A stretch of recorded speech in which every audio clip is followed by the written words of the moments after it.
Salut prietene, cam nașpa acum, nu mai e vodka și Darkey, ne-am cam certat puțin, dar da, merge și așa. Mă rog, acum să... Începem! Da, deci nu am mai făcut de mult un vlog, am fost ocupat și eu... Așa, n-am mai găsit încărcător la cameră și... Da, asta ultima oară, dar prima oară am fost eu plecat în altă localitate, după care a fost el plecat nu știu unde, da, după care... Da, și s-au cam încurcat treburile. Și după care, da, deci până la urmă, înțelege.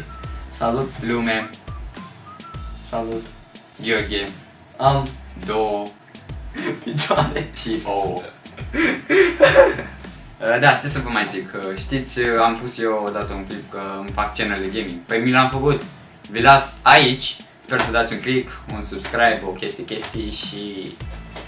Da, și eu mi-am făcut un fel de vlog singur și aici, dacă dați click, o să pună Robi, aici, Darkey, pardon. Și aici, dacă dați click, o să pună Darkey canalul meu și este fain. Da, și peste o săptămână îmi fac și eu vlog, singur. Am este teleportarea. Da, astăzi vorbim despre Facebook și ce ne enervează, de fapt, la Facebook. Adică tot. Nu. Aproape. Zi un lucru care te enervează la Facebook. Timeline. Nu, timeline. Ok, pe mine mă deranjează faptul că mulți pun fotografii cu ei și în descriere pun cu totul alte chestii, niște versuri dintr-o melodie care n-au nicio legătură cu poza. Wow! Pe mine mă mai enervează că în timp ce vorbim despre Facebook trebuie să ne teleportăm.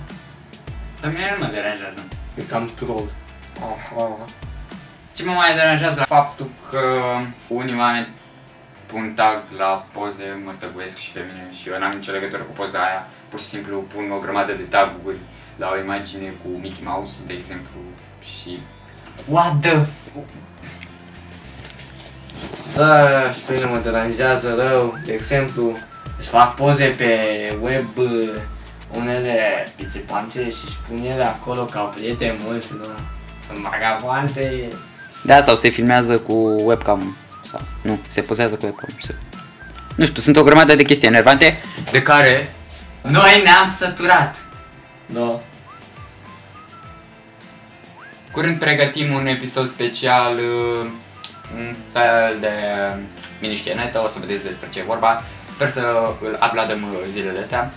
Deci mulțumim că ne-ați urmărit și de data asta. Eu sunt Vodka, iar e Darkey și dați-ne și nouă un like și un subscribe și încă o dată mulțumim. Pa, pa!